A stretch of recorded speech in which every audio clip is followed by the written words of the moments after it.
Bom dia, pessoal. Bom dia para todo mundo. São 7 horas em ponto. Hoje é dia 23 de abril de 2025, feriado de São Jorge lá no Rio de Janeiro. Para o restante do país, dia normal de trabalho, numa semana que já é muito curta, né? Eu fico aqui apavorado, porque já é quarta-feira, já estamos aí praticamente com o dia de hoje ganho. Aí só falta amanhã e depois vem o fim de semana de novo. Olha que beleza, hein? Hein, Alex? Bom dia para você, Alex. Bom dia, Panunzo. Bom dia, chat. Um dia incrível. Quando a semana é curta, parece que flui mais rápido. É um dia incrível mesmo, né? Um dia incrível para o Neymar, por exemplo. Vou começar hoje aqui o programa falando logo de futebol para vocês antes dos destaques, mas o Alex está aqui encantado com a notícia que ele viu agora há pouco no UOL, que eu vou pedir para ele comentar aqui para a gente. Inclusive, Alex, põe, por favor, no ar aqui. Eu não entendi nada, mas eu não entendo nada de futebol, então vocês têm que me dar um perdão aqui, tá? Mas o Santos está vendo uma chance muito grande de renovar com o Neymar até a Copa. Ô, Alex, quantas partidas o Neymar já disputou pelo Santos desde que foi contratado pelo time, hein? Se eu não me engano, é menos de 12 a 10 partidas que ele jogou nesse retorno do Santos. Mas já jogou isso tudo? Achei que tinha sido umas 2 ou 3 só, porque Sim, o homem vive... tanto que no primeiro mês ele passou o número de partidas no Al Hilal e depois veio essa série de lesões que tirou ele de campo. Bom, mas o Neymar foi pro Carnaval, foi lá fazer uma baixadinha lá no camarote e contundiu o nervo da coxa, né? Um músculo da coxa, não é isso? Sim. E aí tá no banco desde o Carnaval, né? Isso, ele ficou 42 dias afastado, voltou contra o Fluminense e logo em seguida contra o Atlético Mineiro, na quarta-feira passada, ele sentiu a posterior da coxa esquerda e vai ficar mais uns meses fora aí do jogo. Olha, o Alex, gente, é palmeirense, como vocês sabem, né? Mas eu vou pedir para ele comentar isso aqui, ó. O Peixe pretende avançar nesse acordo nas próximas semanas. A ideia é acertar o detalhe enquanto a camisa 10 se recupera da nova lesão. Então vai ter muito tempo, né? Porque normalmente leva meses para ele se recuperar dessas lesões, não é isso, Alex? Sim. E você, como palmeirense, gostou dessa notícia ou não? Eu gostei. Porque o Santos está formando ele no profissional de medicina. Lembrando que o vínculo dele se encerra no dia 30 de junho. E o presidente do Santos disse que vai aguardar essa recuperação para avançar na negociação. E eles querem renovar até a Copa do Mundo de 2026. E eu acho isso incrível. E você, Panunzo, o que você acha? Você gostaria de ganhar dinheiro fácil no médico? Ah, gostaria de ganhar dinheiro fácil, sim. Normalmente a gente gasta dinheiro indo ao médico, né? O Neymar ganha. Mas vamos lá, o que teve de novidade no futebol de ontem para hoje? Não teve muita coisa não, né? Então, a gente teve o jogo entre LDU e Flamengo no Equador, foi 0-0. E tivemos um jogo no Beira-Rio. O Nacional do Uruguai abriu 3-0 e o Internacional empatou ao segundo tempo, conseguiu um empate, então terminou 3-3. Foi o que teve de interessante ontem no mundo do futebol. Que virada, hein? Caramba! Sim, quase virou. Muito bom. Alex, então beleza, bom programa para nós aqui, vamos tocar, né? Que o pessoal fala, não, vocês estão enrolando aí no começo do dia, cadê a notícia que é bom, só fica falando de futebol, então vamos para as notícias, vamos? Vamos lá.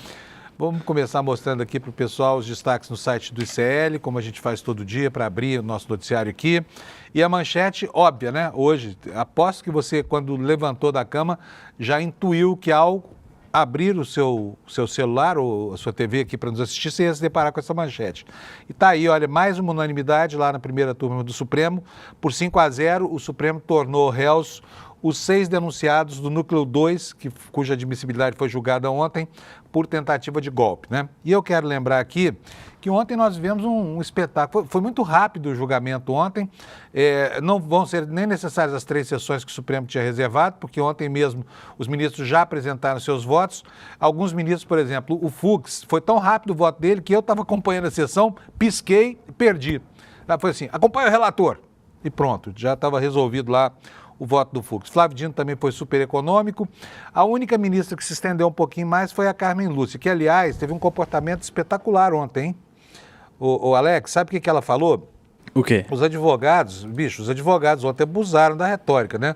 Do direito ao uso das inverdades. Por exemplo, teve um advogado lá que deu uma entrevista para o Guga Noblar, dizendo o seguinte, que não, tentativa de golpe não é crime, não. Onde é que está escrito isso? Está lá, artigo 359-M e artigo 359-L. Eu vou até ler para vocês aqui, porque eu queria deixar isso consignado aqui. Fiquei indignado com advogados que querem inventar lei para que deixar o seu cliente numa boa, né? Não é 359, então é artigo 329. Eu estava acompanhando no programa ao vivo e vi que durante o programa você já pesquisou e deu uma no advogado também. Não, porque, pelo amor de Deus, já vou pegar aqui o artigo para vocês e vou ler, tá bom? Mas teve ontem, né, deu previsto, porque não podia deixar de ser, afinal de contas, esses 6 aí foram os grandes operadores, entre eles o Felipe Martins, que é o demônio do governo Bolsonaro, estava em todas as posições onde um sujeito sem nenhum escrúpulo poderia estar para fazer todo tipo de sacanagem política, né? Fake news, intrigas, enfim, tudo que há de ruim, de nefasto, passa por esse tal de Felipe Martins, ex-assessor do Beelzebub, do Bolsonaro. E nós tivemos lá também o general Mário Fernandes.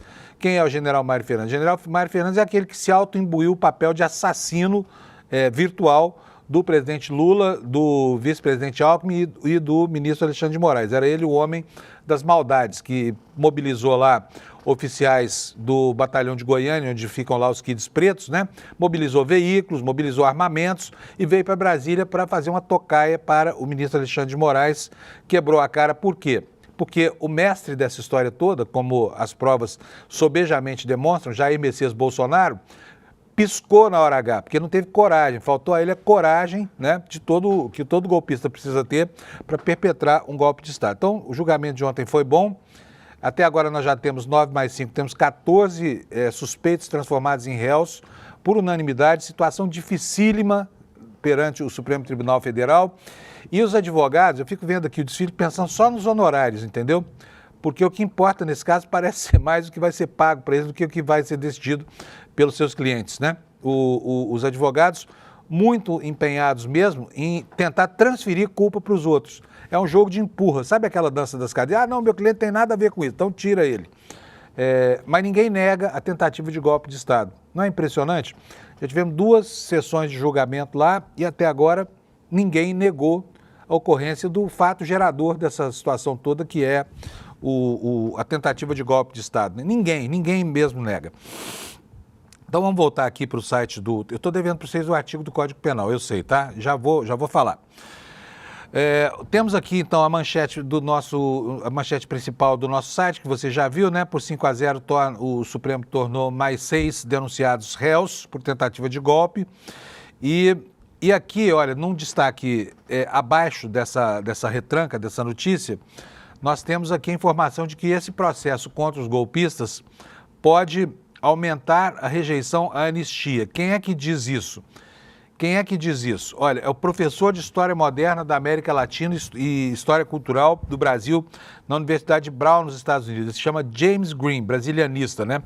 Está preocupado, segundo a nossa reportagem, com o momento que os Estados Unidos e o Brasil vivem. O julgamento pelo Supremo Tribunal Federal dos envolvidos na tentativa de golpe de Estado avança, só que no Congresso a extrema-direita insiste em tentar tramitar o projeto de anistia para todos eles. E esse é o momento de travar essa disputa política para impedir a história de golpes e acordos espúrios que extinguem a punição dos culpados aqui no Brasil repetidamente ao longo da história. Diz aqui o Green que nos Estados Unidos a popularidade do Trump, que está no cargo há 4 meses, está desabando. E as manifestações em todo o país vão se multiplicando. Muitos já mencionam a perseguição aos imigrantes, que era um ponto de apoio ao Trump, para justificar esse apoio para a grande maioria da população, a retirada do apoio de grande parte da população. Assim como acontece nos Estados Unidos, o professor Green acredita que é hora de mobilizar a população brasileira e ganhar as ruas. Nos Estados Unidos, os protestos já se estendem até o Alasca e isso é inédito, disse o professor, que foi entrevistado pela nossa grande Heloísa Vilela. Então está aqui, esse é um dos destaques na capa do ICL. Vamos ver agora aqui o restante das notícias. Não poderia deixar de ser também, né? É óbvio, porque hoje começou, às 6 horas da manhã, horário do Brasil, pontualmente lá no Vaticano, o velório do Papa Francisco, que vai se estender pelos próximos 3 dias, até que o corpo dele seja enterrado na capela lindíssima lá de Santa Maria Maggiore, em Roma, num túmulo muito simples, apenas com a inscrição Franciscos, né? Que é ser enterrado na terra mesmo, no corredor lateral da nave da igreja e vai ser uma cerimônia muito concorrida porque chefes de Estado de todo mundo já confirmaram presença. Além de Lula, que vai levar a primeira-dama junto, né, vão estar lá os chefes de Estado europeus e até o Trump, viu, gente? Até o Trump. Zelensky vai estar lá. Quer dizer, esse enterro vai ser um encontro como nunca aconteceu de todos os líderes mundiais que estão agora, né, investidos nessa barafunda de problemas criados pelo Trump, que vai estar lá, disse no enterro do Papa, tá? Vamos ver outros destaques aqui do site do ICL. Olha aqui, ó. Gente, que coisa absurda, né? O caso de envenenamento dessas crianças com ovos de Páscoa. É um absurdo essa história toda. Como é que alguém tem a coragem? Outro dia nós tivemos no Rio de Janeiro um crime em que o padrasto de duas crianças deu a elas um bolo envenenado, né? Matou duas crianças lá com isso. E esses crimes estão acontecendo ao longo do país. Fica aqui a sensação de que isso é o emblema, o paradoxo do Werther, né? Que faz com que um fato que gera comoção, na medida em que ele é noticiado e exposto à opinião pública, ele acaba gerando a sua própria reprodução. E nesse caso é uma coisa muito complicada, porque aqui, né, é um crime bárbaro contra crianças, sabe? Deixa eu ler para vocês aqui a manchete no site do ICL, contando para a gente que a menina de 13 anos morreu, segunda vítima, depois de comer um ovo de Páscoa envenenado. Morreu 5 dias depois do irmão e ambos, né, comeram o ovo de Páscoa e faleceram. Evelyn Fernanda Rocha Silva, 13 anos, morreu nesta segunda-feira, 5 dias após o falecimento do irmão de 7. As duas crianças e a mãe, que se chama Miriam Lira, passaram mal depois de comer um ovo de Páscoa supostamente envenenado em Imperatriz, no sul do Maranhão. A Miriam segue internada com um quadro estável. De acordo com o Hospital Municipal de Imperatriz, onde a família foi internada, a causa da morte da adolescente foi um choque vascular associado com a falência de vários órgãos. Gente, a menina de 13 aninhos de idade, pode? E a suspeita de envenenar os ovos de chocolate recai sobre Jordélia Pereira. Ela foi presa e transferida no último domingo para a unidade prisional de ressocialização feminina de São Luís. A investigação da Polícia Civil do Maranhão aponta o motivo do crime como vingança, né? E a Jordélia é ex-namorada do atual companheiro de Miriam Lira, né? Está aqui a cara da assassina, da suspeita de assassinato, né? Você olha para o rosto de uma pessoa dessa, você jamais vai suspeitar que seria capaz de tal atrocidade. Mas hoje, ao longo do programa, nós vamos ver que atrocidades não são um privilégio de sociopatas e psicopatas, que tem muita gente por aí que comete atrocidades. Uma dessas pessoas tem até mandato eletivo. Eu fiquei estupefato e quero dividir a minha estupefação com vocês quando eu vi ontem a minha mulher, a Daniela, me acordou, já estava dormindo, e falou, olha que absurdo isso aqui. E eu vou mostrar para vocês que absurdo é esse, que me tirou o sono. Por isso hoje eu estou cansado aqui, perdi o sono à noite, não consegui dormir por causa dessa pataquada aqui. Veja só.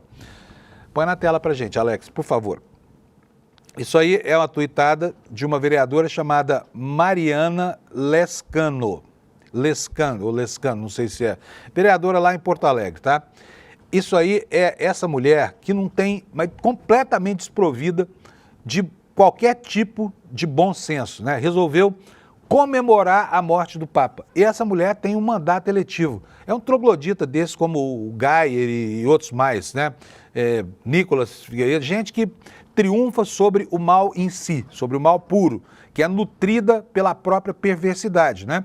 Então não posso deixar de ressaltar aqui que essa comunicação que você vai ver agora aqui tem um caráter mesmo que leva a gente a pensar que a pessoa que redigiu uma atrocidade como essa é um sociopata. Não sei se é sociopata ou não, parece, né? Mas não necessariamente porque a política produziu entre pessoas supostamente normais comportamentos que até Deus duvida, né? Mas vamos lá. Olha o que ela escreveu sobre a morte do Papa. O mundo vive uma guerra espiritual, é o bem contra o mal. E a igreja, como coluna da verdade, precisa voltar a se posicionar. Chega de omissão, chega de relativismo. É hora de firmeza nos valores cristãos claros. Eu quero que você preste atenção nessa expressão aqui, valores cristãos, tá? Vamos prosseguir aqui com essa saudação à morte do Papa, esse absurdo. ela prossegue aqui, diz o seguinte, olha, que o próximo Papa seja um verdadeiro pastor, conservador, fiel à tradição, corajoso, que limpe os altares da contaminação ideológica e traga de volta a força espiritual que a igreja tanto precisa. Até aqui parece uma pessoa normal manifestando uma posição política aqui sobre a atuação da igreja. É legítimo. Agora veja isso que vem a seguir. Não vejo como coincidência sua morte no dia seguinte à Páscoa. Há uma limpeza espiritual acontecendo. Quem não cumpre o chamado será retirado. Deus está agindo e tudo que é falso com o tempo será derrubado. Imagina que isso saiu, né, da pena ou do teclado de uma vereadora de Porto Alegre, né, comemorando a morte, porque a morte não interessa se é de um amigo, de um inimigo, a gente se apieda dela, a gente fica triste. A morte é algo que não se comemora, né, mas na cabeça desses fanáticos bolsonaristas, o mundo é invertido. Então, a maldade pode aflorar sem limite, sabe? O comportamento das pessoas não precisa ter nenhuma fronteira. Socialmente falando, as pessoas não se envergonham mais de ter posições como essa posição horrorosa dela aqui, né? Eu ia até usar uma palavra pior do que essa, mas não foi toda... Isso, obrigado, Alex, obrigado aí pelo bip. Mas Panunzio. não foi... Oi, fala, Alex. Será que se fosse o tipo de papo que ela tá pedindo, seria a teoria do falso profeta que surgiu? Ou não? Sei lá, eu não entendo nada de religião, Alex, mas o que eu vejo aqui é que é a teoria do falso humano, né? Eu tenho Sim. até a impressão, para falar bem a verdade aqui, que o problema dessa gente que se diz cristã, o problema desses cristãos aí não é com o Papa, é com o Cristo que eles implicam, entendeu? É o cristianismo sem Cristo, porque não é possível que a partir da vida de um personagem, eu sou ateu, falo isso aqui com tranquilidade, tá? Mas de um personagem tão humano, de um personagem tão piedoso, de um personagem tão justo, né, no acolhimento, em tudo isso, tenham nascido uns monstrengos desses. Você não fica indignado? Sim. Agora, tem um outro... Não fica, Alex? Fica, né? Muito. Agora, tem um outro sujeito aí que também, né, faz jus à fama de bad boy, de bad boy não, de bad elder, porque tá bem velho. E não é etarismo, porque eu também sou velho. Então tem lugar de fala, eu posso falar. Mas o Bolsonaro ontem fez uma live no hospital para promover a venda de capacete. Todo troncho, parecia o Frankenstein, assim, de tanto tubo entrando e saindo pelo nariz, pela barriga, mas fez uma live. E o filho dele, o Carluxo, que é outro, né, que tem um comportamento assim, social, digamos assim, incompreensível, mostrou cenas da cirurgia na barriga do pai para tentar dizer que a facada foi real, coisa que muita gente duvida e há uma certa dose de argumentos a favor dessa vez. Eu, por exemplo, acho que o Bolsonaro tomou a facada. Não sei se foi aquilo tudo, mas que deve ter tomado a facada, deve, né? Mas o problema não é ele ter tomado a facada ou não, o problema é a maneira como ele usa essa desdita, como ele usa esse infortúnio para se promover. E a gente tem visto fotos dele aí que são dignas de um filme de terror, aquela figura troncha, toda cheia de equipamentos, rasgada, cortada, cheia de olheira, insiste em usar o seu estado depauperado para chocar o país. É como exibir um filme de terror aqui. E ontem ele voltou a fazer isso lá no hospital para promover a venda de um capacete, né, feito lá em parceria com o Nelson Piquet, como se estivesse precisando vender alguma coisa para juntar dinheiro, né? É um baita de um nababa, mas está lá. É para lacrar na internet, para aproveitar essa situação de comoção. Eu vou contar uma coisa para vocês. Durante muitas oportunidades na minha vida profissional, eu fui tentado por chefias que não tinham nenhum compromisso com o mais nobre do jornalismo, a fazer matérias que fossem sensacionalistas. Matérias policiais, esse programa como a gente via aí, o programa do Datena, enfim, esses programas que exploram o mundo cão. Nunca cedi, mas eu vi muitos colegas meus cedendo a isso, né? E claramente, chefias que queriam construir um mundo feio, horroroso, assustador. Para quê? Para pegar as pessoas pelos sentimentos mais profundos delas, pelos medos mais profundos. O que o Bolsonaro está fazendo é exatamente isso, usar o próprio corpo depauperado para fazer sensacionalismo comercial e político na internet. E o pior não é isso. Ele ontem até gravou um vídeo, deu uma entrevista para o SBT. E, gente, eu não acredito no desprezo com que ele tratou a morte do Papa. Supostamente um líder político falando do falecimento de outro líder político, porque o Papa é um chefe de Estado. E eu vou mostrar para vocês agora como é que foi que o Bolsonaro falou desdenhosamente sobre a morte do Papa. Roda para nós, Alex, por favor. Lamento a morte, como lamento a morte de qualquer pessoa qualquer pessoa não, né? Grande parte das pessoas pelo Brasil afora aí. Mas é um momento lamentável. Quero, obviamente, que a fumaça branca apareça novamente o mais rápido possível no. Mas será que esse sujeito não tinha mais nada para dizer a respeito da morte de um chefe de Estado? Nem por uma delicadeza que fosse. Tá lá ele, todo troncho lá na maca do hospital. Alex, eu vou pedir para você repetir essa sonora para mim, mas tira a tarja do vídeo, só para as pessoas poderem ver o cenário que ele armou para si, frisando que eu estou mostrando isso aqui, repetindo, para que você veja como é que acontece esse espetáculo de disfarçatez com um sensacionalismo estético absurdo e abjeto que tem por objetivo usar dessa figura grotesca representada pelo Bolsonaro nessa sua recuperação para poder chocar as pessoas e lucrar politicamente, o famoso lacrar na internet. Mostra aí sem a tarja para nós, vamos ver de novo. Não tenha, por favor, ânsia de vômito, você aí que está tomando seu café. Mostra aí, Alex, por favor. Eu lamento a morte, como lamento a morte de qualquer pessoa qualquer pessoa não, né? Grande parte das pessoas pelo Brasil afora aí. Mas é um momento lamentável.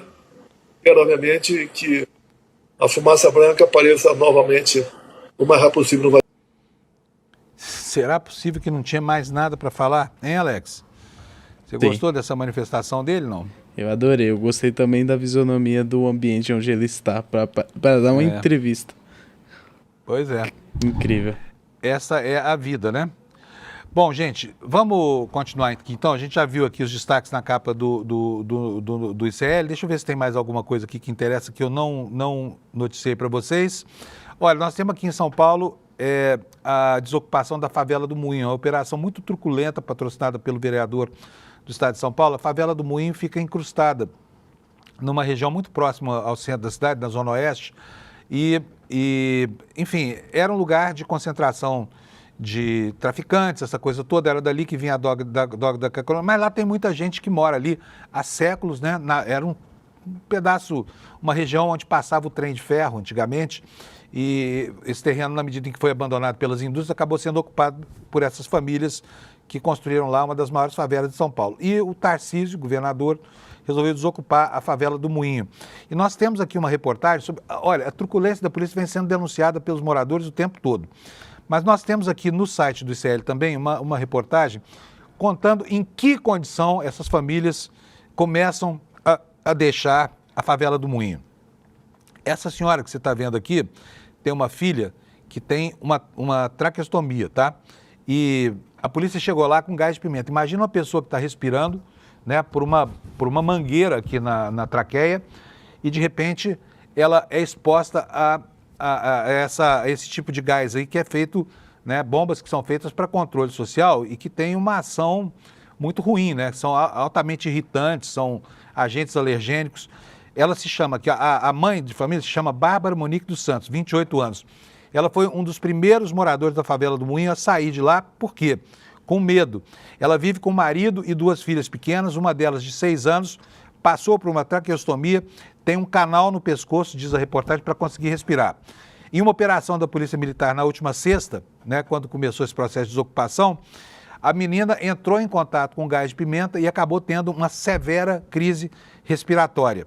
E aí a mãe dela disse que decidiu deixar o local com medo da repressão constante que os moradores sofrem da Polícia Militar de São Paulo, por medo de não ter reparação alguma, então resolveu se mudar para a casa de parentes, né?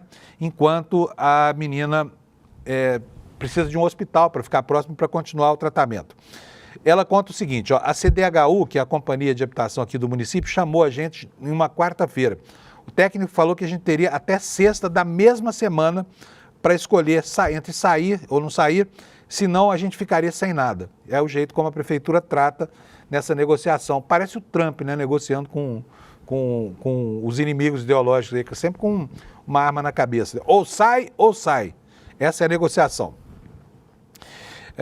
E aí o cunhado dela, que se chama José Carlos da Silva, afirmou que também aceitou sair por medo da violência policial. Ou seja, a polícia tocando terror lá nessa gente, né? E é uma pena saber que o motivo de um dos primeiros deslocamentos forçados foi justamente a intoxicação de uma garota que tinha uma traqueostomia no pescoço. Com isso eu encerro aqui os destaques que eu pretendia mostrar para vocês do ICL. Eu sei que vocês estão esperando informação da meteorologia, porque o tempo está estranho pra caramba, né, em algumas regiões do Brasil, e vou falar com vocês já sobre o que vai acontecer. Espera aí que eu vou organizar aqui a minha página. Aqui em São Paulo Vamos mesmo começar. tá um frio. Tá um friozinho, né, Alex? Sim. Qual é a temperatura aí? Olha para nós aí, por favor, Tá Alex. Alex vai checar a temperatura ali. Bom, tá aí o mapa. Enquanto o Alex checa, eu vou pedir para ele, também, já que ele é um polvo, Estamos ele é um homem com das 8 17 mãos. graus nesse exato momento. 17 graus, agradável, friozinho, mas agradável. Tá aí o mapa no Brasil, chuvas nessa região que vai do norte até o sul do Mato Grosso do Sul, com um aviso aqui para a região metropolitana de Salvador, um aviso meteorológico, que é acumulado de chuvas, né? O terreno muito hidratado, isso traz o risco de deslizamento. Então, você que está aí na região metropolitana de Salvador, ou um pouco mais ao norte, na Costa Verde, atenção com as encostas, tá? E agora eu vou ver aqui o mapa da previsão do tempo para a gente ver como é que ficarão as máximas no dia de hoje, né? Tá aqui, tá confuso pra caramba meu mapa hoje, o site do INMET está funcionando mal e eu vou, olha, vocês podem ver que só aparece, quer ver? Bota na tela aí, Alex, só aparece a imagem aqui, ó, da parte mais ocidental do continente. Mas aqui estão as capitais, eu vou ver com vocês.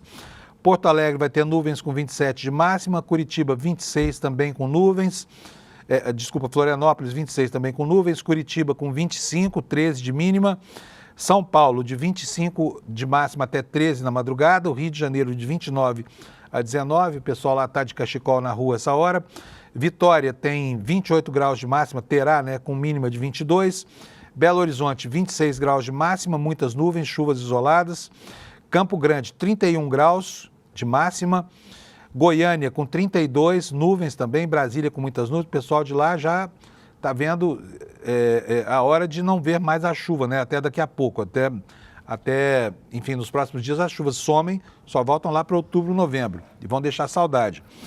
Cuiabá terá nuvens, chuva isolada, máxima de 34 graus, Porto Velho, máxima de 31, nuvens, chuva isolada também, a mesma previsão aqui. Deixa eu voltar aqui meu mapa incompleto. Alô, INMET, cadê a previsão direito? Então vamos lá, Rio Branco 33, com chuva, muitas nuvens com chuva isolada em Porto Velho, Manaus com 34, pancadas de chuva, que lá são habituais, Boa Vista com 34 de máxima, Macapá com 32, Belém também com 33 graus, em São Luís nublado, pancadas de chuvas, 32 de máxima, Teresina 32 também. E aqui, vou puxar o mapinha para cá para falar das outras capitais do Nordeste. Fortaleza com 30 de máxima, vai ter sol em Natal, também vai ter nuvens, 31 graus, a mesma previsão em Recife, a mesma previsão em Maceió, um pouquinho mais quente, 33 graus, e Aracaju com 30. Então tá colocado aqui como é que vai ser o tempo ao longo do dia de hoje, tá? E a meteorologia avisa que a frente fria que está sobre o Brasil está perdendo força, mas a chuva vai avançar, né? E vamos ver onde é que vai ser isso aqui. A frente fria que derrubou temperaturas no centro-sul do Brasil perde força nessa quarta. A chuva deve se apresentar com mais intensidade em algumas regiões do país. Então essa é a previsão para o dia de hoje. Já vimos a meteorologia, os destaques do ICL. Vamos ver agora os destaques da imprensa internacional. Olha aqui, ó. Esse aqui é o jornal que eu gosto de ler, entre os jornais americanos, é o que tem posições mais razoáveis, é o Washington Post, né? E nos Estados Unidos nós temos uma novidade que eu vou ler agora, mas eu acho que essa manchete não é de um jornal americano, é do Guardian, da Inglaterra, tá? De todo jeito a notícia é boa, e eu fico animado quando tem uma notícia boa aqui para dar para vocês, porque essa é muito boa, tá? Vocês vão ver daqui a pouco qual é. Por enquanto eu vou me ater aqui ao Washington Post. Na manchete do jornal hoje, a informação de que o círculo íntimo do Trump está ponderando sobre uma polêmica questão para o Partido Republicano, que é de aplicar mais impostos para os milionários. Aí vamos estabelecer um paralelo aqui com a situação brasileira. Só que antes eu vou ler, porque aqui no Brasil também, né, a saída para estabelecer critérios de justiça tributária, né, uma expressão forjada pelo ministro Fernando Haddad, era justamente cobrar mais impostos da parcela mais rica para que os mais pobres deixem de pagar os impostos que os ricos não pagam. Lá nos Estados Unidos agora, o governo republicano está pensando na mesma coisa, tá? E a gente precisa lembrar aqui que o Trump falou outro dia que já faturou 2 bilhões de dólares só com as sobretaxas até agora, que ele está cobrando. Diz que os Estados Unidos estão ficando ricos, né? Mas está aqui a informação. O círculo íntimo de Trump pondera sobre essa questão polêmica que é a de cobrar mais impostos dos milionários. E na chamada da primeira parte diz que a perspectiva de um aumento de impostos, ela teve uma recepção fria entre os republicanos, né? Só que aquele troglodita chamado J.D. Vance, que é o vice-presidente, e o diretor de orçamento Russell Vought parecem abertos a essa ideia. Ou seja, os mais xiitas entre os republicanos querendo aqui cobrar impostos mais. Aqui no Brasil não pode nem falar, né? Já veio aí, enfim, o Ciro, senador lá do Piauí, outro dia, tentando, depois de uma reunião com a nata da banca especulativa de São Paulo, tentando inventar uma alternativa para que rico não pague imposto no Brasil, apresentando uma proposta cidadã. Vamos fazer justiça aos profissionais liberais. Conversa fiada. É que aqui no Brasil, se você falar em cobrar imposto de risco, você é comunista. Lá nos Estados Unidos, você é republicano, tá? Governo Trump, nós estamos falando, tá? Cobrar imposto de gente que tem o que pagar, né? Não é como no Brasil. Vamos aqui falar sobre outro assunto que está pegando lá nos Estados Unidos. O que é? Olha aqui, olha. Trump diz, ele se meteu lá numa encrenca com o presidente do Federal Reserve, que é o Banco Central americano, né? Criticou e tudo mais. E agora está aí na imprensa dizendo que vai respeitar a autonomia do Banco Central americano, que não tem intenção de demitir o chefe do Federal Reserve. Então, esses são os principais destaques do jornal The Washington Post. E eu agora vou passar a mostrar para vocês aqui as manchetes do New York Times. O New York Times está concentrado lá na força da economia chinesa, nesse contexto de guerra tarifária. E a manchete principal, no alto da primeira página do Times, é a seguinte, olha, a China tem um exército de robôs ao seu lado na guerra tarifária. Enormes investimentos em equipamentos de fábrica e inteligência artificial estão dando à China uma vantagem na fabricação de automóveis e outras indústrias. Então, temos aqui, né, um choque de realidade para a opinião pública americana, que vê aí enfim, essa louca jornada desse verdadeiro quixote do mal, que é o Trump, né, fazendo água. Por quê? Porque a economia mundial hoje é uma teia de relações muito intrincadas e é obviamente que a simplicidade, a singeleza, digamos assim, a carência de teoria boa por trás disso e de bons cérebros só pode provocar um desastre econômico, que é o que está acontecendo lá. De qualquer forma, ontem foi um dia bom nos mercados do mundo, né? Por causa de um recuo, de uma perspectiva de negociação bilateral entre a China e os Estados Unidos. E tivemos, em meio a isso tudo, uma notícia que eu vou dar para vocês agora. Eu tenho certeza que você vai adorar saber essa informação aqui. Olha, diz respeito ao Elon Musk, essa praga que tomou conta lá, né? É o presidente informal dos Estados Unidos. Está aqui a manchete no jornal The Guardian, da Inglaterra, tá? Não é um jornal americano, é um jornal respeitabilíssimo, mas é em inglês. Elon Musk deixará o cargo de Doge, né, que é o departamento lá que ele chefia informalmente, a partir de maio. Por quê? Porque os lucros da Tesla, a empresa de fazer carrinho elétrico dele, caíram 71%. 71%. A manchete, a notícia do Guardian diz o seguinte, olha, que o CEO reduzirá o trabalho na Casa Branca para 1 a 2 dias por semana. Mas não era ele que exigia 60 horas por semana de produtividade dos funcionários do governo americano? E ele agora vai trabalhar na escala 2 por 5? É engraçado, né? Fico aqui pensando como é que os latinos, e até os americanos mesmo que têm alguma consciência, olham a distância que vai entre o discurso e a prática dessa gente, né? Então ele vai reduzir o trabalho na Casa Branca para 2 dias por semana, talvez 1, né? Por quê? Por causa da crise da marca lá na Tesla. E para obter o trabalho na Casa Branca, diz aqui o jornal, para 1 a 2 dias por semana, os analistas dizem que o papel envolve, então, crise da marca. Repete aqui a informação, a chamada da matéria. E o que diz aqui essa matéria, essa notícia fantástica de que o Elon Musk vai voltar a ser só empresário, vai ficar querendo jogar foguete lá em Marte e lançar os seus carrinhos autônomos que até agora não funcionaram, não disseram que vieram. O presidente executivo da Tesla, Elon Musk, disse que começará a se afastar do seu cargo no chamado Departamento de Eficiência Governamental a partir de maio, pois que venha logo o mês de maio. Que dia que nós estamos aqui? 23 de abril, né? Falta uma semana. Falta uma semana. Uma semana, Alex. Falta pouco tempo. Vamos ver se vai cumprir a promessa também, né? Os comentários de Musk foram feitos no momento em que a empresa relatou uma queda acentuada nos lucros e nas receitas no primeiro trimestre de 2025, em meio à reação negativa do seu papel na Casa Branca. Não é só, é uma gentileza até falar de papel negativo, né, de reação negativa. O Elon Musk se transformou no sujeito mais odiado do planeta.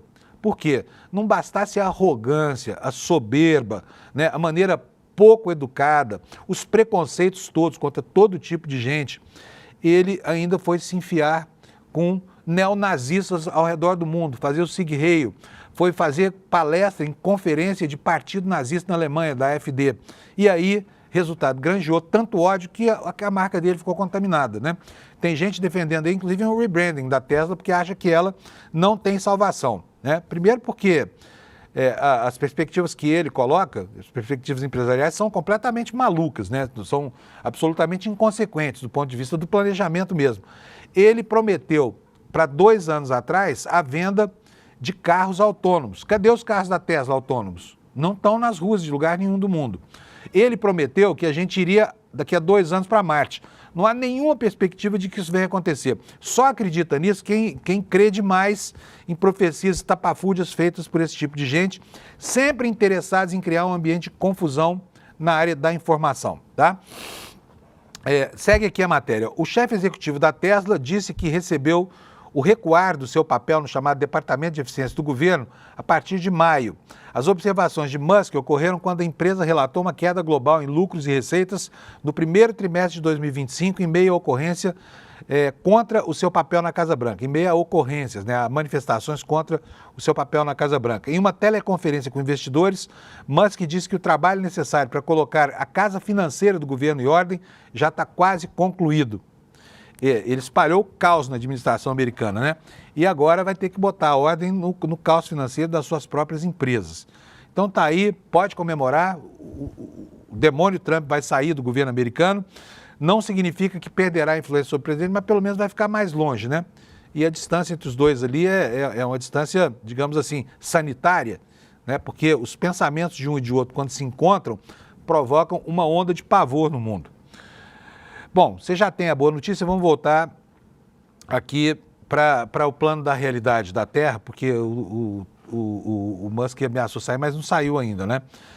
E aqui temos na capa do jornal Estado de São Paulo a informação de que as controvérsias vão se acumulando, né? E lá dentro da Casa Branca está uma rinha de galos, está um querendo pegar o outro de porrada mesmo lá. O que fala a matéria do Estadão? As brigas internas e as traições que assolaram o primeiro mandato do presidente Trump, que foi sim um octógono de MMA, né? Retornaram, constituindo uma ameaça à sua segunda passagem pela Casa Branca, com discórdias cada vez maiores em relação ao comércio, à segurança nacional e, principalmente, questões de lealdade pessoal. A turbulência mais recente, assinala a reportagem, que ela ameaça o Pentágono depois que o secretário Peter Hegseth, secretário de Defesa, demitiu os seus principais assessores. Hegseth está enfrentando novas controvérsias por compartilhar informações confidenciais sobre ataques aéreos do Iêmen fora de canais confidenciais. Isso aqui foi aquele grupo que ele montou no aplicativo Signal para discutir o plano de invasão do Iêmen, né? Pegou mal pra caramba. Eu quero lembrar aqui que os órgãos de correição dos Estados Unidos foram até muito generosos para com esse Peter Hegseth, porque na campanha presidencial em que Trump disputou a presidência com a Hillary Clinton, a Hillary foi acusada de usar um e-mail pessoal para falar de assuntos do governo, né? Então, eles têm muito zelo lá pela confidencialidade das informações e esse Hegseth, ele melou esse jogo da segurança da informação. Por quê? Porque criou um grupo de pessoas no Signal para discutir a invasão do Iêmen e botou lá um jornalista de um jornal do interior dos Estados Unidos que relatou todos os planos. E aí agora ele está sofrendo com isso, mas não a ponto de ser definitivamente fritado, né? Gente, falei lá no comecinho do programa, o Papa Francisco começa a ser velado. O velório vai durar 3 dias.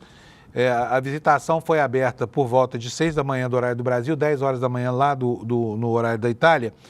E já havia filas ali para passar diante do corpo do Sumo Pontífice de mais de 8 horas de espera. Imaginem como é que vai ser, que loucura que vai ser isso. E é preciso lembrar aqui que o Francisco, tão detestado por uma ala de radicais de direita da igreja, ele é aclamado pelo mundo. Ele foi um papa extremamente simpático, saiu com uma imagem muito boa. Ele renovou a imagem da igreja a partir da sua alegria pessoal. Então, vai juntar uma multidão de gente incrível lá em Roma para ver, pela última vez, se despedir do sumo pontífice que faleceu, né? E agora se descobriu que ele deixou uma mensagem póstuma. Olha só que coisa bacana, olha só. Ele pediu o fim da violência em Gaza, uma causa mais do que nobre e justa, né? Num artigo de opinião que escreveu antes de morrer. Ele reiterou apoio à solução de 2 estados para o conflito na Palestina em um artigo publicado pela revista The Parliament. Vamos ver o que ele falou? Ele deixou o artigo para ser publicado póstumamente, pedindo o fim do ciclo de violência e retaliação no Oriente Médio. Esse artigo é intitulado O Derramamento de Sangue na Palestina e Israel Deve Acabar e foi publicado ontem na revista The Parliament. No artigo, o pontífice conclama pela paz em toda a Terra Santa, um lugar que, segundo ele, testemunhou guerras atrozes, resultando em um rio de sangue que não cessa. O Papa Francisco sempre manteve postura crítica em relação à guerra que Israel move contra Gaza. Em variadas ocasiões, ele se manifestou pelo cessar-fogo no enclave. Em seu texto póstumo, escreveu a guerra como uma ilusão que traz morte e destruição ao invés de uma solução. Tenho certeza absoluta que esse Papa, a importância desse Papa ainda está para ser estabelecida, tá? A importância dele é o futuro quem vai dizer, né? Porque ele foi uma pessoa o tempo todo extraordinariamente humana, acolhedora, piedosa, né? E aberta a ideias que normalmente o clero rejeitaria, como, por exemplo, a discussão do papel das mulheres na celebração de cultos religiosos, como, por exemplo, né, a possibilidade de acolher com bênçãos os casais homoafetivos. Tudo isso jamais passaria pela cabeça das alas mais radicais da igreja. Esse Papa topou, ao menos, fazer o debate. Ele não conseguiu mudar tudo que ele queria, mas ele empoderou, sim, um pouco as mulheres ao longo do seu papado. Ele mudou, por exemplo, os ritos que levavam à dissolução do casamento, simplificou tudo, né? Dando uma modernizada na maneira como a igreja enxergava uniões que hoje não são mais eternas há muito tempo. Enfim, não conseguiu fazer tudo o que pretendia, ficou aí pendente, por exemplo, a questão do celibato dos padres, da ordenação de mulheres, tudo ficou pendente, mas a igreja deu um salto grande, principalmente no campo do direito canônico, né, que são as regras, as regras legais que regem a igreja enquanto Estado e a relação com os seus fiéis. Olha, desculpa, aqui tem um ar-condicionado forte aqui nesse estúdio e a garganta vai ficando seca na medida em que o programa avança. Então, de vez em quando, eu tenho que tomar um golinho de água aqui, porque senão não aguento terminar, porque é 1 hora, né, gente? Falando aqui, falando. Vamos tratar do que aconteceu ontem aqui no Brasil. Foi um dia muito legal lá no Supremo Tribunal Federal em Brasília. Foi uma sessão rápida, porque se esperava, inclusive, né?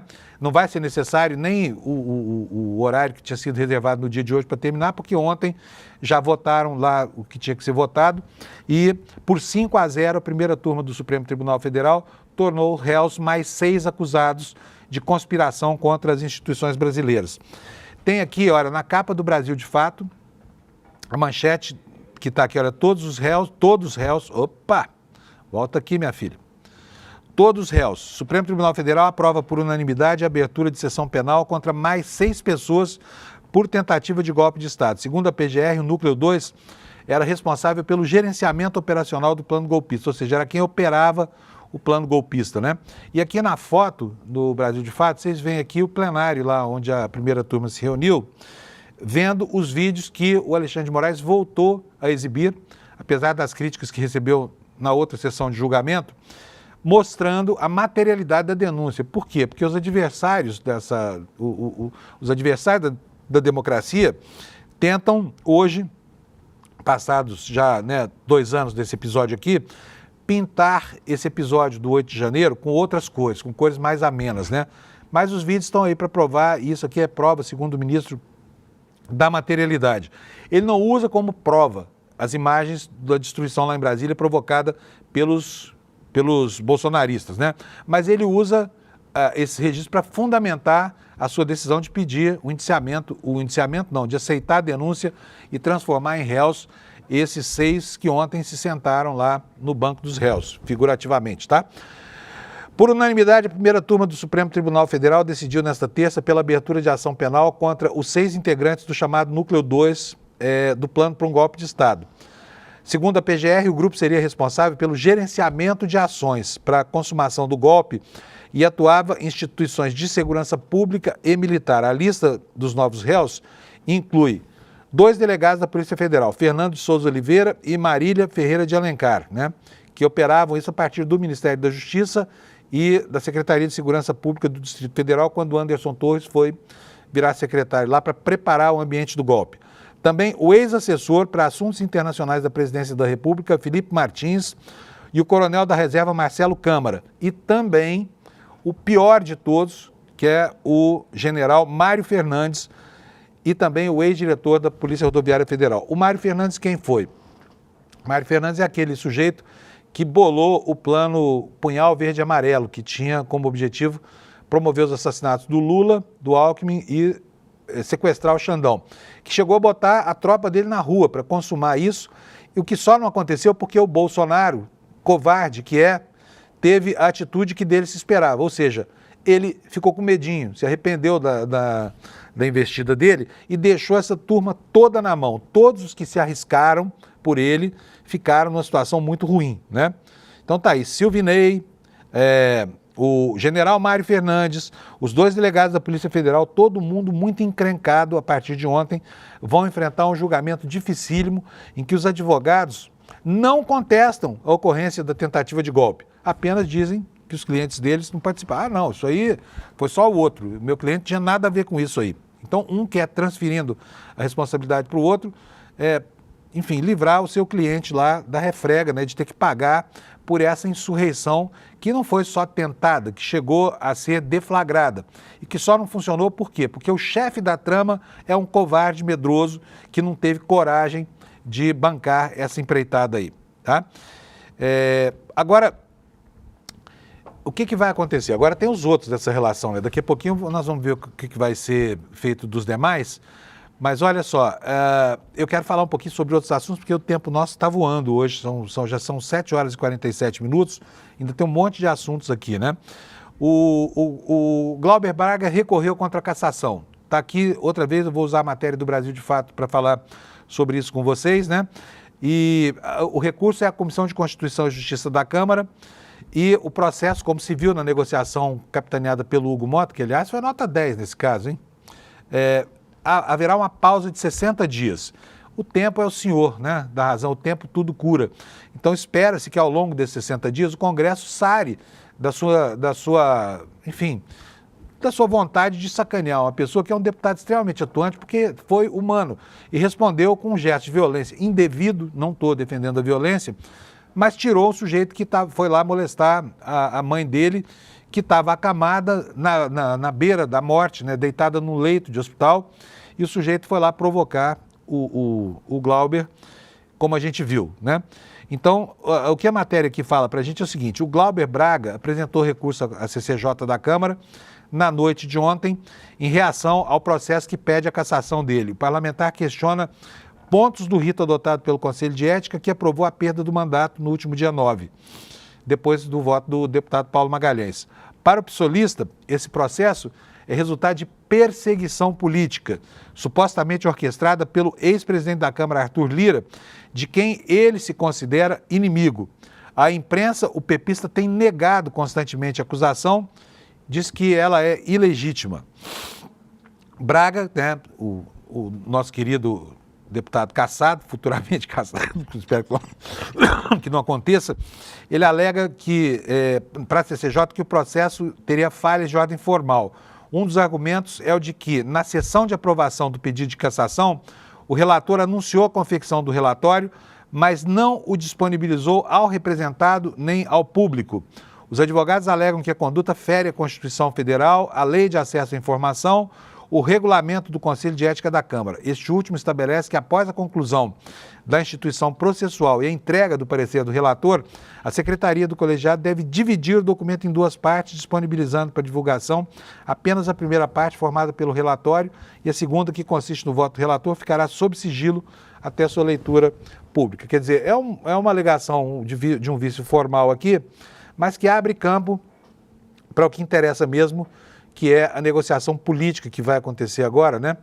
E tendo aí a boa vontade de uma pessoa tão importante no contexto do Centrão quanto o presidente da Câmara, as coisas talvez fiquem mais fáceis para o Glauber Braga, que não pode deixar de ser deputado. Por quê? Porque isso primeiro seria terrível para o país, ele vai fazer falta no parlamento. Segundo, é um castigo muito grande para 78 mil pessoas que votaram no deputado, né? Vamos falar sobre economia um pouquinho, gente, são 7h50 agora. Temos aqui também uma outra matéria do Brasil de Fato, dizendo aqui a causa da inflação brasileira. E aí vocês podem ir entabulando já a pergunta. Mas se a questão é o dólar, por que o Banco Central insiste tanto nos juros? Vamos ver aqui, 70% da inflação dos alimentos vinculados ao dólar, diz o presidente do Banco Central, Galípolo. Ele vê a produção e a venda de produtos básicos no Brasil vulnerável ao cenário econômico internacional. Todo dia tem gente procurando pelo em ovo da inflação para justificar a manutenção da Selic nesse patamar, viu, gente? Vocês sabem muito bem que isso, né, são justificativas, assim, muito para o futuro, que dificilmente vão se concretizar, porque o mercado, nos seus prognósticos, ele é péssimo. Ele não acerta uma mãe de Ná de lá veio com defeito de fabricação, né? E aí ficam aqui repetindo a história de a inflação alta demais, isso aqui, mas criando a condição para que isso aconteça no futuro, contaminando as expectativas que alteram lá na frente as taxas de juros futuros e daí para trás vão alterando os preços no dia de hoje, tá? O presidente do Banco Central, Gabriel Galípolo, afirmou nesta terça-feira que o aumento do preço da comida no Brasil está altamente vinculado ao cenário econômico internacional. Apesar de o país importar pouco, mudanças na cotação do dólar têm grande influência sobre os alimentos. E aí abre aspas aqui para o Galípolo.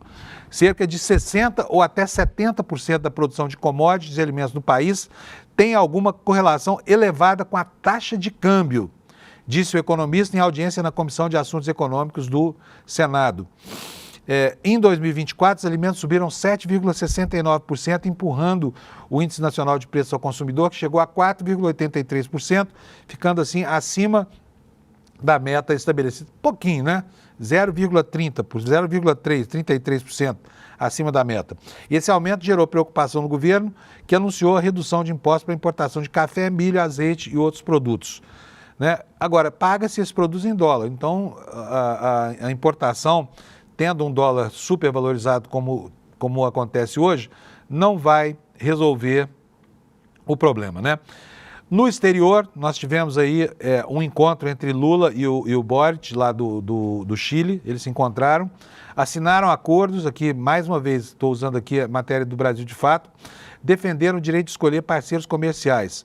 Os presidentes do Brasil e Chile, Lula e Boric, criticaram as tarifas extras impostas à maioria dos países do mundo pelo presidente dos Estados Unidos e defenderam uma maior integração como forma de blindar as economias da região. Declarações feitas ontem, durante a visita do chileno a Brasília. Aspas aqui. Eu acho que nós, presidentes de países da América do Sul, deveríamos compreender que isolados nós somos muito fracos, disse o Lula, argumentando que a maioria dos governos da região privilegia apenas parte da população. Depois de construir a riqueza norte-americana, agora aparece um presidente que trata os latinos como inimigos. Foi o que disse o Lula aqui, né? E logo depois, ele disse o seguinte, não quero fazer uma opção entre China e Estados Unidos. Quero ter relações com os Estados Unidos e a China. Não quero ter preferência entre um e outro. Quem tem de ter preferência são os meus empresários que querem negociar. Eu quero negociar com todo mundo. Quero vender, quero comprar, quero fazer parceria. E o Boric, lá do outro lado, defendeu uma maior união entre os países da região. Hoje, em um cenário de incerteza mundial, principalmente em matéria econômica, mas não se limita a isso, é mais importante do que nunca reafirmar o nosso vínculo e dizer que aqui na América do Sul somos países amigos, vamos seguir trabalhando juntos na defesa dos princípios que nos importam para o Chile e para o mundo, que seriam a democracia, multilateralismo, a importância da liberdade de comércio em benefício dos nossos povos. Disse ele aqui, ressaltando que o Chile está contra a guerra comercial. Eu só lembro aqui que, historicamente, né, o Chile sempre voltou as costas para o continente. e seguiu sozinho o caminho de relações bilaterais aí. Queria integrar o NAFTA, uma relação vantajosa com os Estados Unidos e agora se enquadrando no contexto da realidade, né? E enquanto isso, né, enquanto os discursos na relação entre Brasil e Chile ficam no campo da retórica e da diplomacia, temos medidas concretas aqui na integração da economia brasileira com a China, matéria do valor econômico. Está aqui na capa para vocês. Brasil e China ampliam cooperação do agronegócio. Painel no Summit Valor Econômico Brasil-China 2025 abordou melhora na produtividade em paralelo com a descarbonização. O intercâmbio comercial, a troca de conhecimento tecnológico tem aproximado cada vez mais o agronegócio do Brasil e o agronegócio da China. Em comum, ambos os países têm como objetivo elevar a produtividade e fazer a descarbonização do agronegócio, né? Temas que fizeram parte de um dos painéis da Summit Valor Econômico Brasil-China 2025, evento que começou na manhã desta quarta-feira, 23, em Xangai, reunindo autoridades, especialistas, empresários brasileiros e chineses. Chique, né? O valor lá em Xangai. Enquanto alguns jornais, enfim, né, dão um salto qualitativo aqui em eventos como esse, por exemplo, na promoção comercial, visando integração, outros têm a sua história revirada, né? Porque é uma história que não é bonita de contar, leva anos para que essa digressão seja feita, mas ela está aí e aparece. Eu estou falando de um evento daqui do ICL que vai contar para vocês algo que eu tenho certeza que você sempre ouviu dizer, mas nunca teve os elementos concretos para julgar se aquilo procedia, se não procedia, num período em que toda informação exige comprovação, né? Eu estou falando desse documentário aqui, olha, Folha Corrida, que vai acontecer, a exibição dele vai ser no domingo, daqui a 4 dias aqui no ICL, e todo mundo precisa assistir para saber como um jornal do porte da Folha de São Paulo se prestou ao papel de órgão auxiliar da ditadura brasileira no que ela tinha de pior, que era a repressão, a tortura e o uso de meios para constranger os chamados inimigos do regime. Foi esse o papel que teve a Folha de São Paulo, que vai ser contado no documentário Folha Corrida. Põe aqui, fazendo um favor, Alex, ó, no telão, está aqui o card promocional. O que você precisa fazer? A única coisa que você precisa fazer é se inscrever, deixar o seu e-mailzinho aqui no nosso site, que é o despertaicl.com.br. É de graça, é super legal esse documentário, é muito importante para compreender o papel histórico, né, que a Folha de São Paulo cumpriu no Brasil, né, não apenas emprestando as suas ferramentas editoriais para criar uma opinião falsa sobre a ditadura militar brasileira, mas emprestando meios também para que torturadores e agentes da repressão perseguissem aqueles que o regime considerava seus inimigos, tá? Então, vai lá, gente, ó, não deixa de fazer, faz agora essa inscrição, vai aí, pode direcionar o seu telefone celular para esse QR Code aqui do lado esquerdo da tela, ou então simplesmente digita no seu navegador despertaicl.com.br, você deixa lá seu endereço de e-mail e ganha um ingresso para fazer parte dessa enorme plateia que vai no domingo assistir e depois discutir esse documentário Folha Corrida, que é super importante para a compreensão do papel histórico desse jornal. E também, de certa forma, ajuda a gente a entender o que foi que aconteceu no âmbito dos grandes jornais brasileiros que invariavelmente apoiaram a ditadura militar brasileira até que os censores começassem a chegar com as suas armas e as suas botas das redações e submeter, inclusive, os donos desses jornais a condição, né, uma condição muito ruim de ter que se submeter a um governo que era absolutamente violento. Mas a Folha de São Paulo embarcou nessa moda. Então, despertaicl.com.br, documentário Folha Corrida, domingo à noite, se você não tiver nada para fazer, um ótimo programa, assista, acompanhe as discussões que se seguirão e fique sabendo qual é o papel que esse jornalão cumpriu na história do Brasil. Papel ridículo, muito feio. Assim eu vou me despedindo de vocês, já são 7 horas e 59 minutos, daqui a pouquinho vem aí o N1. Espero que você tenha uma ótima quarta-feira e a gente se encontra aqui amanhã às 7 da manhã. Obrigado pela sua audiência e tchau. Se abriu o caminhão da Folha tipo baú e de lá saíram numerosos agentes. Toda ditadura militar sempre tem suporte empresarial. Porque esses interesses estão sempre em comunhão. Se sabia que a Folha de São Paulo apoiava o governo ditatorial. Quem está interessado em lucro, em geral, não está interessado em escrúpulos, e muito menos em princípios éticos. O Grupo Folha, mais do que apoiar a ditadura editorialmente, ela apoiou materialmente, ela deu suporte ao aparato repressivo da ditadura militar.